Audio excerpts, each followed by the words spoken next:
بسم اللہ الرحمن الرحیم۔ السلام علیکم۔ آج کا ناول ہے اقرار محبت۔ انسپکٹر سمر رندھاوا اپنی روایتی پولیس یونیفارم میں تھانے میں داخل ہوا۔ 6 فٹ 2 انچ قد، صاف رنگت، ملکجی لاپرواہی نگاہیں، کھلاڑیوں سا ورزشی نہایت متناسب بدن، تھوڑے الجھے مگر نفاست سے سیٹ کیے ہوئے کالے بال سحر انگیز شخصیت کو مزید جاذب بنا رہے تھے۔ جی سر، آپ نے بلایا؟ اس نے اپنے سینئر سر ربانی کو سلیوٹ کیا اور بنا کسی فارمیلٹی کے اصل بات پوچھ لی۔ یس آفیسر رندھاوا، بیٹھیے۔ کیسے ہے آپ؟ ہو گئی آپ کی منگنی؟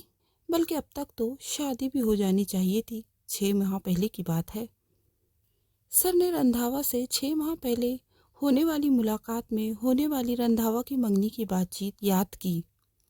نہیں سر، لڑکی والوں کو میرے غربت سے بھرے بیک گراؤنڈ پہ شدید اعتراض تھا اور انہیں میری ان پڑھ ماں پہ بھی اعتراض تھا۔ انفیکٹ سر، ان کی بیٹی اور وہ خود بھی یہی چاہتے تھے کہ میں اپنا سب کچھ، یہاں تک کہ اپنی ماں کو بھی چھوڑ کر ان کے گھر داماد بن کے رہوں۔ اور سر ربانی کو واقعی بہت دکھ ہوا تھا۔ یہ آج کل کی نسل کو کیا ہوتا جا رہا ہے؟ سر ربانی نے نہایت ہی دکھ سے کہا۔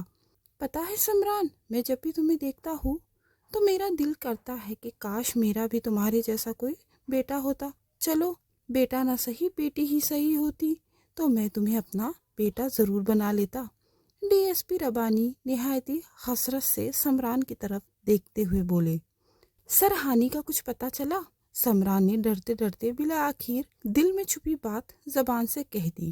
نام مت لیا کرو اس نافرمان بیٹی کا، میرا دل کٹ کے ٹکڑے ٹکڑے ہو جاتا ہے، اور پھر پتہ نہیں کتنے دن میں وہ سب کو اکٹھا کر کر کے جوڑتا رہتا ہوں۔ سمران سر ربانی کی آنکھوں میں چھپی اذیت صاف دیکھ سکتا تھا، لیکن وہ اپنے محسن کے لیے کچھ نہیں کر سکتا تھا۔ وہ محسن جس نے اسے فرش سے اٹھا کر عرش تک پہنچایا تھا، اسے اپنے گھر کا اور خاندانی نام بھی دیا تھا، آج وہ جو کچھ بھی تھا سر ربانی رندھاوا کی وجہ سے ہی تھا، ورنہ وہ بھی کسی فٹ پاتھ پہ سبزی کا ٹھیلا لگا کر بیٹھا ہوتا۔ اچھا، میں نے تمہیں یہاں اس لیے بلایا ہے کہ یہ ایک کیس ہے میرے پاس۔ لڑکی کا نام سپنا ہے، جو 6 ماہ پہلے گھر سے غائب ہو گئی تھی۔ اس کے گھر والے رپورٹ لکھوا کر گئے تھے، لیکن وہ ہمیں مل نہ سکی۔ تھوڑے دن پہلے مجھے اطلاع ملی۔ سچ بتاؤ بیٹا، اطلاع کیا ملی؟ وہ ملک ارشد نے اپنے ڈیرے پہ محفل سجا کر رکھی تھی، وہاں پہ میں نے اس لڑکی کو ان بازاری عورتوں کے ساتھ دیکھا تھا۔ نام، پتہ اور ایڈریس ہر چیز اس فائل میں ہے۔ بیٹا، میں چاہ رہا تھا کہ تم خود اس کیس کو ہینڈل کرو، اور اگر وہ لڑکی کسی ظلم کا شکار ہوتی ہے تو اس کی مدد کرو اور اسے وہاں سے نکال کر اس کے گھر پہنچا دو۔ مگر بیٹا، بڑی احتیاط سے یہ کام کرنا ہوگا تمہیں۔ تم تو جانتے ہو لڑکیوں کی عزت کتنی نازک ہوتی ہے۔ اپنی طرف سے پوری کوشش کرنا کہ سب کچھ رازداری سے ہو جائے، وہ لڑکی اپنے گھر والوں کے ساتھ نئی زندگی شروع کر سکے۔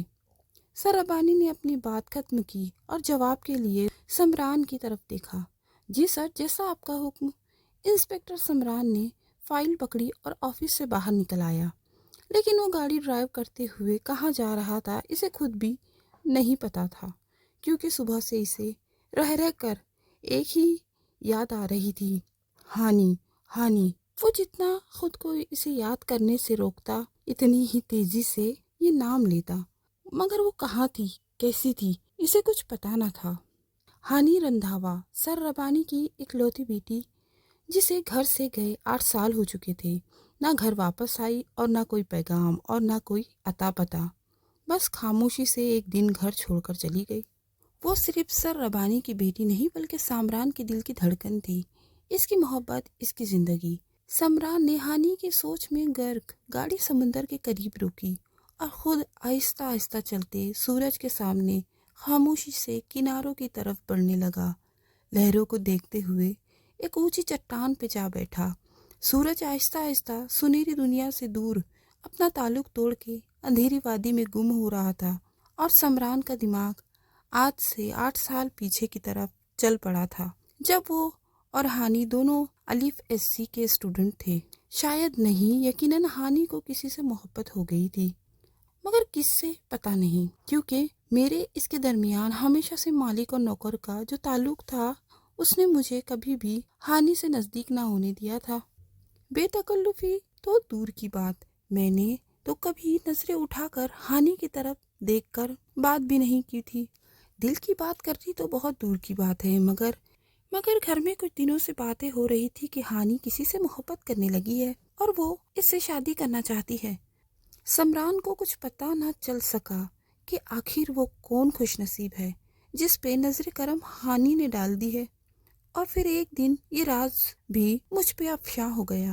اعجاز کھٹک 4th ایئر کا اسٹوڈنٹ، سنا تھا شہر کے کسی رئیس کا بیٹا ہے۔ خیر مجھے اس سے کیا لینا دینا تھا، یا شاید تھا، کیونکہ جب سے میں نے ہانی کو اس کے ساتھ دیکھا تھا دل بہت بے چین ہو گیا تھا۔ ایک بے کلی تھی جو مجھ پہ طاری تھی، یا شاید جذبہ رقابت کی آگ میں جھلس رہا تھا۔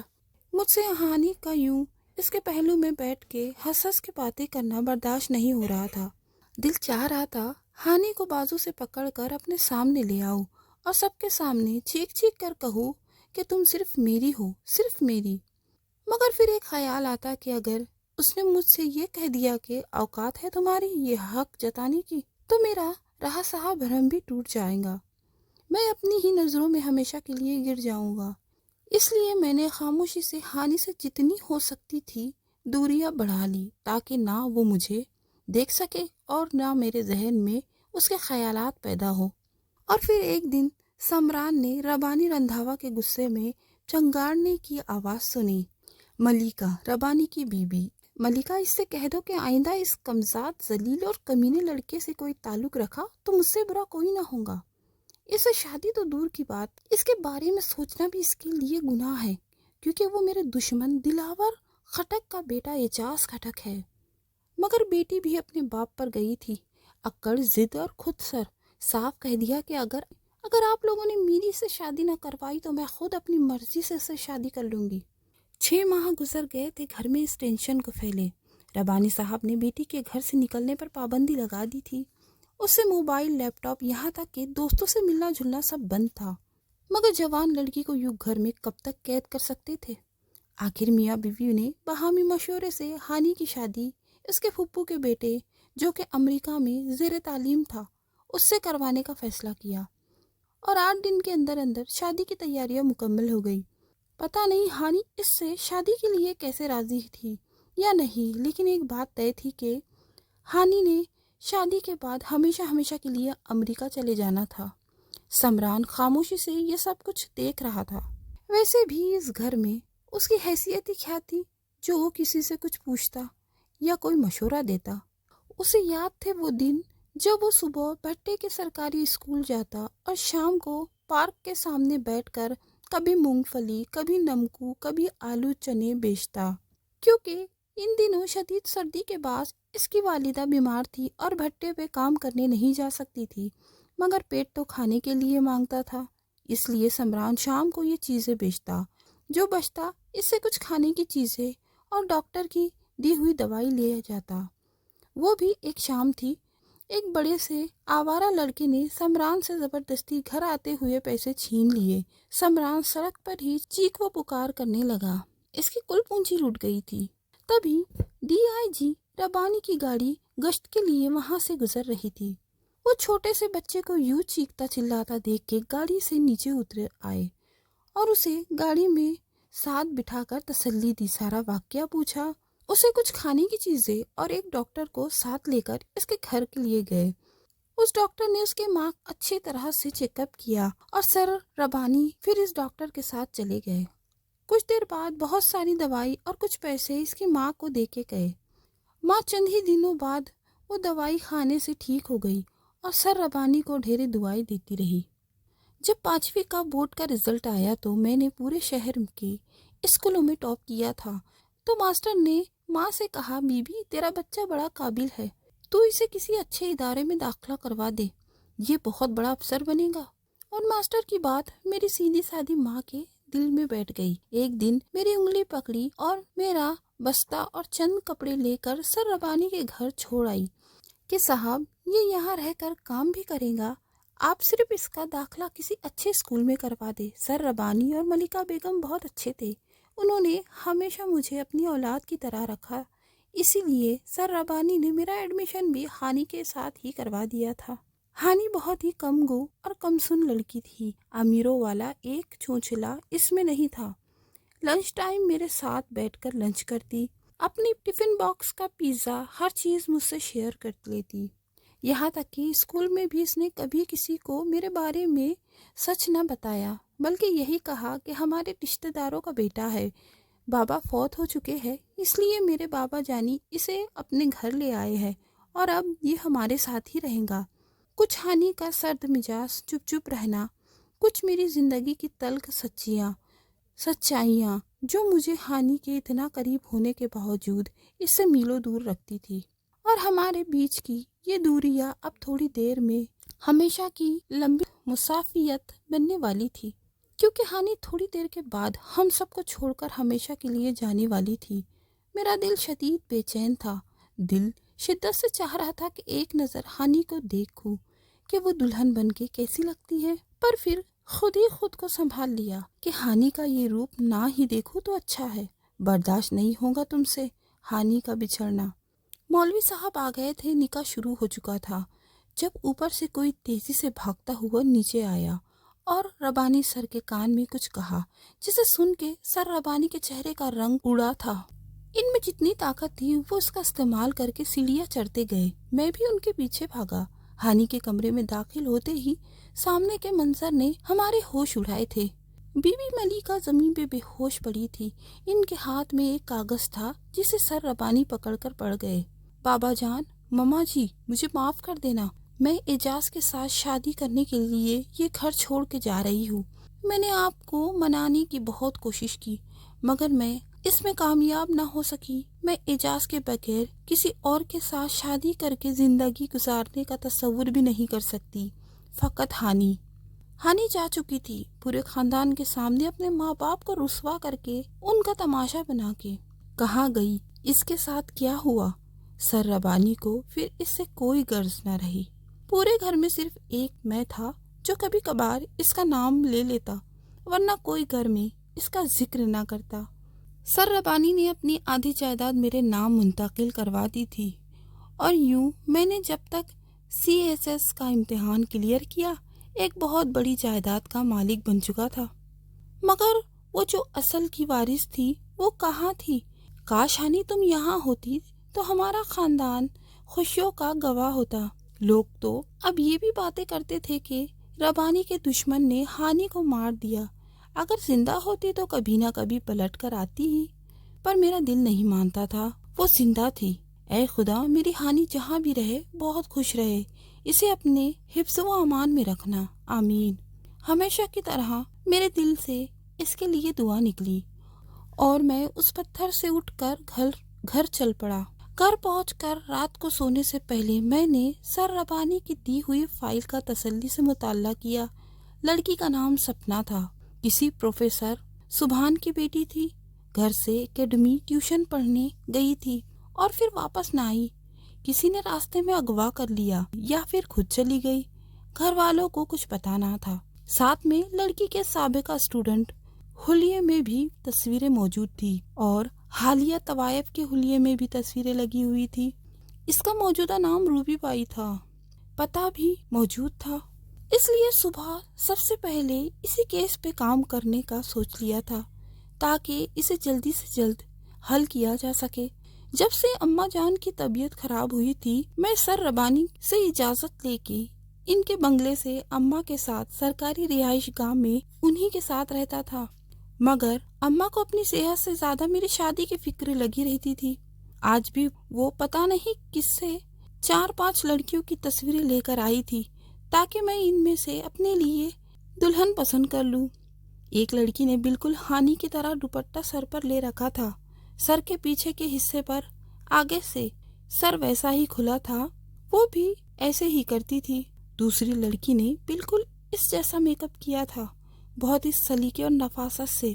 تیسری نے لائٹ گرین شرٹ پہن رکھی تھی، بالکل ویسی ہی جیسے ہانی نے اس برسات والے دن پہن کر رکھی تھی۔